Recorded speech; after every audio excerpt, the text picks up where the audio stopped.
반갑습니다. 3학년 학생 여러분, 저는 3학년 과학교사 안은숙입니다. 자, 유의사항을 알려드리겠습니다. 저작권법에 따라 학교 수업을 위한 저작물은 온라인 계약에 따른 학교 수업 목적으로만 사용 가능하며 학교 홈페이지와 EBS 온라인 클래스 이외의 공간에서 저작물을 공유 또는 게시하는 행위는 저작권법 위반에 해당될 수 있음을 알려드립니다. 중단원 점검 천재교과서 25쪽입니다. 자, 물리변화와 화학변화가 나오죠. 자, 물리변화란 물질의 모양이나 크기, 상태는 달라집니다. 하지만 물질의 고유한 원은 달라지지 않는다라고 했죠. 네, 성질은 그대로 유지되는 변화입니다. 그래서 물을 가열하게 되면 수증기가 되는데 이때는 분자 자체는 변하지 않고 분자 간의 거리만 달라진다라고 했습니다. 자, 두 번째. 원자 배열의 변화로 성질이 변하는 변화를 뭐라고 한다라고 했죠? 화학변화라고 합니다. 화학변화의 대표적인 예는 물을 전기분해했을 때 수소와 산소로 분해되는 반응이 있었습니다. 화학반응과 화학반응식. 자, 화학반응이란 화학변화가 일어나는 반응을 화학반응이라고 한다라고 했고, 화학반응에서 화학반응을 화학식과 기호, 개수 등으로 나타낸 것을 뭐라고 한다라고 했죠? 네, 화학반응식이라고 합니다. 화학반응식을 나타내는 방법은 첫 번째, 반응물질과 생성물질의 이름을 표현해 줍니다. 즉, 수소와 산소가 반응을 해서 물이 생성되는 반응은 이렇게 글로 표현을 하면 되고요. 화살표의 왼쪽은 반응물을, 화살표의 오른쪽은 생성물을 써주면 되겠습니다. 두 번째, 이렇게 글로 표현한 식을 뭘로 바꾼다라고 했죠? 네, 화학식으로 표현을 합니다. 그래서 수소 기체는 H2, 산소 기체는 O2, 물은 H2O가 되는 거죠. 세 번째는 반응 전과 반응 후에 원자의 종류와 개수는 같다라고 했거든요. 그래서 반응 전, 반응 후에 원자 개수를 선생님과 2번에서 맞춰볼 텐데, 우선 생성물에는 산소 원자가 하나고요. 반응물에는 산소 원자가 2개입니다. 개수를 맞춰주려면 요 앞에 산소 원자 개수 맞추려면 2를 써줘야겠죠. 산소 원자 개수를 맞추다 보니 반응 전과 반응 후에 수소 원자의 개수가 달라졌습니다. 그래서 이쪽에는 수소 원자가 4개가 있고요. 여기는 수소 원자가 2개가 있기 때문에 4개로 맞춰주려면 여기 앞에 2가 네, 와야 하는 거죠. 그래서 3번에 빈칸 4번은 벌써 나왔네요. 답은 물 앞에 개수는 2입니다. 자, 화학반응식에서 무슨 비는 반응물질과 생성물질의 분자수 비와 같다라고 했습니다. 자, 분자수 비는 화학반응식에서 뭐와 같다라고 했죠? 네, 화학반응식 앞에 있는 개수비와 같습니다. 이 분자식 앞에는 1이 생략된 거죠. 결국 1대 3대 2라는 화학반응식에서 개수비는 분자수비, 즉 질소분자 하나와 수소분자 3개가 결합하면 암모니아 분자 2개가 만들어진다는 뜻입니다. 그래서 답은 개수비는 분자수비와 같고 분자수비는 1대 3대 2입니다. 개수비와 동일합니다. 자, 문제 확인하기 가겠습니다. 첫 번째, 보기의 현상 중 물리변화에 해당하는 것을 모두 고르랍니다. 첫 번째, 기억, 잉크가 물 전체에 퍼진다. 물리변화인지 아닌지는 어떻게 알 수 있나요? 네, 물리변화는 물질의 성질이 변하지 않는 거예요. 상태나 모양, 크기가 변한 건데요. 기억 같은 경우에는 물질의 성질 변했나요? 잉크가 물 전체에 퍼진다라고 해서 잉크의 성질이 변하지 않습니다. 네, 이것은 물리 변화가 맞습니다. 잉크가 물 분자 사이로 퍼져나간 거죠. 니은 양초가 연소하여 촛불이 켜진다. 양초가 연소한다는 뜻은 양초가 산소와 결합을 해서 타서 이산화탄소 기체와 물로 변한다는 뜻이죠. 네, 성질이 변했습니다. 그래서 화학 변화죠. 디귿, 검은 머리카락의 색이 하얗게 변한다. 네, 물질의 색 역시도 그 물질만이 가지는 고유한 특징이라고 했습니다. 근데 색이 변했다는 뜻은 성질이 변한 화학 반응이 되겠습니다. 리을 촛불주의 양초가 녹아 촛농이 된다라고 했거든요. 양초가 녹아 촛농이 되는 것은 상태 변화 중 융해에 해당됩니다. 그리고 상태 변화는 물리 변화라고 했습니다. 성질은 변하지 않았습니다. 미음, 오븐에 넣은 반죽이 부풀면서 빵이 된다. 반죽이 빵이 될 때는 그 안에 뭐가 들어가죠? 탄산수소 나트륨, 베이킹 파우더가 들어가죠. 분해되면서 이산화탄소 기체가 발생되어서 빵이 부푸는 것이고 결과적으로 성질이 변했습니다. 밀가루와 빵 역시도 성질이 다르죠. 그래서 이건 화학 변화입니다. 그래서 물리 변화에 해당되는 것은 기역과 리을이 되겠습니다. 2번 다음 설명 중 옳은 것에는 동그라미, 옳지 않은 것에는 X표를 하시오. 첫 번째, 화학 변화가 일어날 때 분자의 종류가 변한다. 화학 변화는 성질이 변하는 변화입니다. 그 성질은 분자 때문에 띄는 거고요. 그러면 화학 변화가 일어나면 분자 자체가 변하는 것이 맞습니다. 두 번째, 물을 가열했을 때 수증기가 생기는 것은 화학 변화이다 라고 했는데 이것은 상태 변화 중 기화에 해당되고요. 상태 변화는 분자 자체는 변하지 않고 분자 간의 거리만 달라지는 물리 변화입니다. 3번, 화학 반응 전후에 원자의 배열뿐만 아니라 원자의 종류도 변한다라고 했는데 화학 반응이 일어나기 전후에 원자의 종류 개수 변하지 않습니다. 그쵸? 네, 원자의 배열은 화학 반응에 의해서 바뀔 수 있지만 원자는 새로 생기거나 바뀌지 않기 때문에 종류가 변한다는 말은 틀렸습니다. 4번, 메테인이 연소할 때 메테인 분자 하나는 산소 분자 2개와 반응을 한다라고 했는데 아래쪽에 있는 화학 반응식 앞에 개수비가 결국 분자 수 비와 같다라고 했습니다. 그래서 메테인 분자 하나와 산소 분자 2개가 반응을 하는 것은 맞는 말입니다.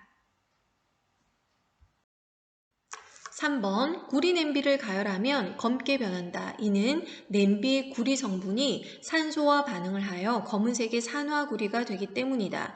구리 냄비가 검게 변하는 반응을 화학 반응식으로 표현하시오 라고 했습니다. 선생님이 어떤 물질의 화학 반응식을 나타낼 때는 첫 번째 글로 표현을 하라고 했거든요. 문제에서 구리와 산소가 반응해서 산화구리가 만들어진다라고 했습니다. 두 번째, 글로 표현한 걸 화학식으로 나타내면 구리는 화학식이 CU고요. 산소는 O라고 쓰면 안 됩니다. 산소는 기체고 공기 중에서는 O2로 존재를 합니다. 산화구리의 화학식을 알고 있어야겠죠? CuO죠. 구리 이온은 E+고요. 산소가 이온화돼서 산화이온이 될 때는 E-입니다. 그래서 1대1로 결합을 합니다. 자, 세 번째, 선생님이 개수를 맞출 때는 자, 반응 전과 반응 후에 원자는 새로 생기거나 없어지지 않는다라고 했습니다. 자, 반응 후에 산소 원자 개수는 하나고요. 반응 전의 산소 원자 개수는 2개이므로 앞에 2를 써줘야 산소 원자 개수가 맞겠죠? 자, 산소 원자 개수 맞추다 보니까 구리 원자 개수가 반응 전과 반응 후가 다릅니다. 반응 후는 지금 구리 원자가 2개, 반응 전에는 하나니까 똑같이 맞춰주려면 이렇게 쓰면 되겠죠. 그래서 답은 요겁니다. 메모하세요. 자, 중단원 점검 교과서 천재교과서 41쪽으로 가겠습니다. 자, 질량 보존의 법칙이란 화학 반응이 일어날 때 반응 물질과 생성 물질을 구성하는 원자의 뭐와 뭐가 변하지 않아서 반응 전체 전후의 물질의 전체 질량이 보존된다는 것일까요? 네, 종류와 개수는 변하지 않습니다. 아래쪽에 탄산 나트륨 수용액과 염화 칼슘 수용액을 섞어서 혼합 용액이 만들어졌습니다. 보시면 네, 이온의 종류와 개수 변하지 않았죠. 자, 일정 성분비 법칙입니다. 매우 중요한 법칙이고 개념을 이해하기가 조금 힘드니까 선생님이 좀 설명을 해보겠습니다. 자, 일정 성분비 법칙은 질량이 일정한 원자들이 일정한 개수비로 결합하여 화합물을 이루기 때문에 화합물의 구성 원소 사이에 질량비가 일정한 건데요. 다시 한번 설명을 해보면 화합물을 구성하는 구성 원소가 있겠죠. 지금 대표적으로 물을 지금 예를 들었네요. 화합물 물에서 구성 원소 누군가요? 수소와 산소죠. 그 구성 원소들 사이에 일정한 질량비가 성립한다는 겁니다. 질량비가. 자, 이걸 공부하기에 앞서서 원자의 상대적인 질량을 알아야 돼요.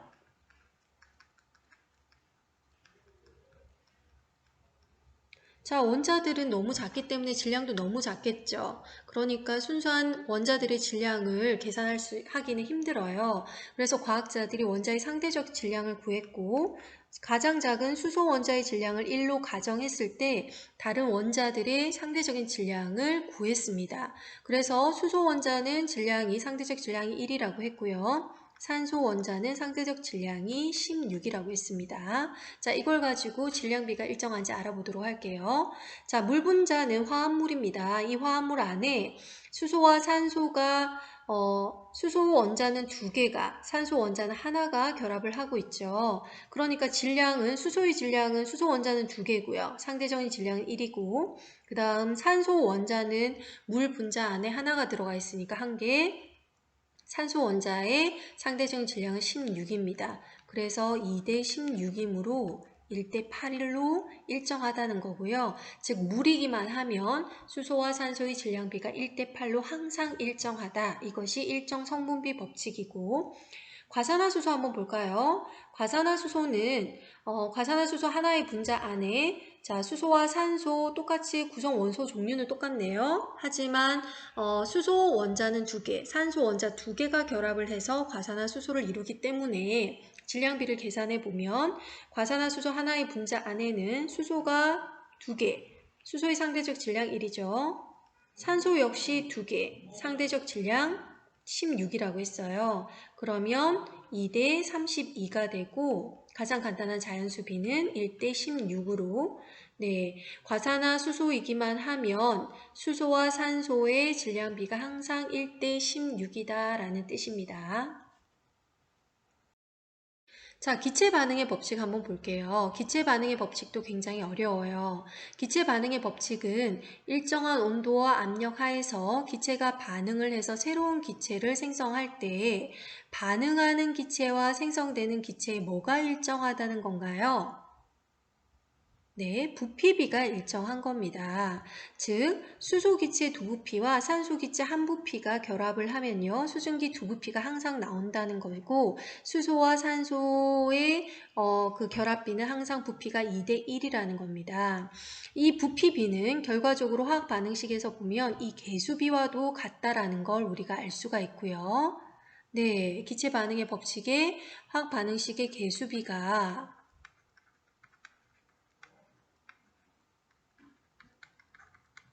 결국 기체들이 반응할 때의 부피비와도 같다는 겁니다. 그리고 또 하나 여기서 설명을 해줄 건 온도와 압력만 같으면 같은 부피 안에 기체의 분자의 종류가 달라도 같은 수의 분자가 들어가 있다는 거예요. 이 하나의 부피 안에는 지금 수소 기체가 하나의 분자가 들어가 있죠. 같은 부피 안에 산소도 하나의 분자가 들어가 있고요. 같은 부피 안에 수증기 역시도 하나의 분자가 들어가 있다는 걸 명심하세요. 즉, 같은 온도, 같은 압력 하에서는 같은 부피 안에 같은 수의 기체 분자 수가 들어가 있습니다. 자, 문제로 확인하기 풀겠습니다. 1번 화학 반응의 법칙과 관련된 설명이다. 옳은 것에는 동그라미, 옳지 않은 것에는 X표를 하시오. 첫 번째, 연소하기 전에 강철솜과 연소한 후에 생성된 산화철의 질량은 어떨까요? 네, 강철솜이 산소와 결합을 해서 산화철이라는 물질이 만들어졌죠. 그러면 당연히 산화철은 공기 중에 있는 산소와 결합을 했기 때문에 산화철이 무겁습니다. 그래서 틀렸습니다. 하지만 반응 전의 총 질량은 산소까지를 고려하기 때문에 질량 보존의 법칙은 성립해요. 이건 열린 개이기 때문에 X입니다. 두 번째, 탄소 원자 5개와 산소 원자 10개로 이산화탄소 분자 5개를 만들 수 있다. 이산화탄소 분자는 CO2죠. 그러면 산소 원자 하나와 탄소 원자 하나와 산소 원자 10개로는 5개의 이산화탄소 분자를 만들 수 있는 것이 맞습니다. 3번 수소기체 10ml와 염소기체 20ml가 반응하면 염화수소기체 30ml가 생성된다라고 했는데 조금 어렵죠? 이 문제는 화학 반응식을 먼저 세워야 합니다. 첫 번째 화학 반응식 세우려면 글로 표현을 하라고 했어요. 수소기체와 염소기체가 반응을 해서 염화수소기체가 만들어진대요.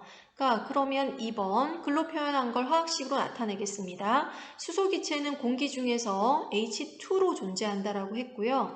염소기체도 Cl2입니다. 네, 원자 두 개가 결합해야 안정해져요. 염화수소는 화학식이 어떻게 되죠? 네, HCl이죠. 수소 원자가 이온화가 되면 H+, 염소 원자가 이온화가 되면 Cl-로 1대1로 결합을 하게 됩니다. 지금 양쪽의 개수가 맞지를 않죠. 네, H는 여기 생성 후에 H 원자는 수소 원자는 하나, 반응 전에는 2개니까 요 앞에 2를 써주시면 되겠습니다. 그러면 염소 원자는 개수가 맞네요. 선생님이 뭐라고 했나요? 개수비는 기체 반응의 법칙에서 부피비와 같다라고 했거든요. 자, 수소기체와 염소기체가 반응을 해서 염화수소기체가 발생되는 개수비는 화학 반응식 앞에 1대 2가 되고요. 그럼 부피비도 1대 2가 되겠죠. 그럼 수소기체 10ml와 염소기체 20ml가 반응을 하면 결국 수소기체 10ml와 염소기체는 10ml가 반응을 하고 10ml는 남겠네요. 그러면 염화수소기체 몇 ml가 생성되나요? 네, 20ml가 생성되겠습니다. 그러면 염화수소기체 30ml가 생성된다는 말은 틀렸습니다. 조금 어렵네요. 화학 반응식부터 만들어야 하니까 어렵습니다. 질소기체 14g과 수소기체 3g이 모두 반응하여 암모니아 기체가 생성되었다. 이 반응을 설명한 것으로 옳은 것을 보기에서 모두 고르시오라고 했습니다. 자, 2번을 풀기 위해서 선생님이 화학 반응식을 한번 만들어 보도록 하겠습니다. 화학 반응식 만들 때는 첫 번째 글로 표현을 해보라고 했고요. 질소기체와 수소기체가 반응을 해서 암모니아 기체가 생성되었다고 했죠.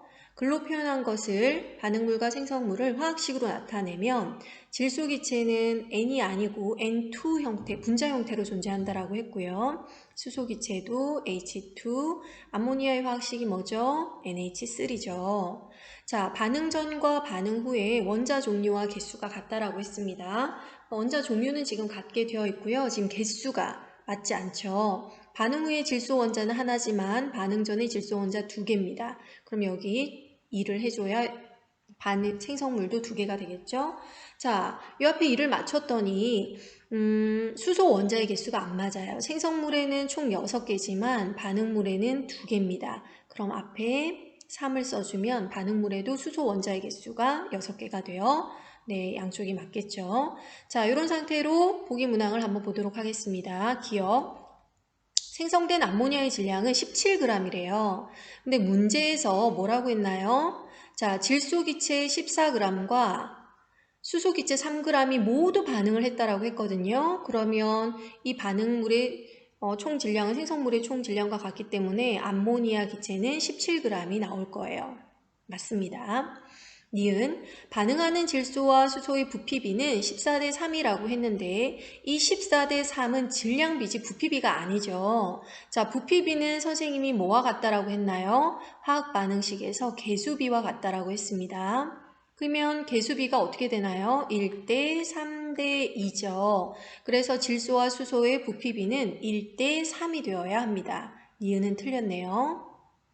디귿, 수소기체 6g을 사용해도 생성된 암모니아의 질량은 같다라고 했는데 질소기체 14g과 반응하는 수소기체는 3g입니다. 근데 수소기체가 6g으로 늘어났다 하더라도 질소기체가 늘어나지 않는 이상은 질소기체는 수소기체 3g과만 반응을 하겠죠. 그러면 당연히 생성된 암모니아의 질량은 변함없이 17g으로 같을 겁니다.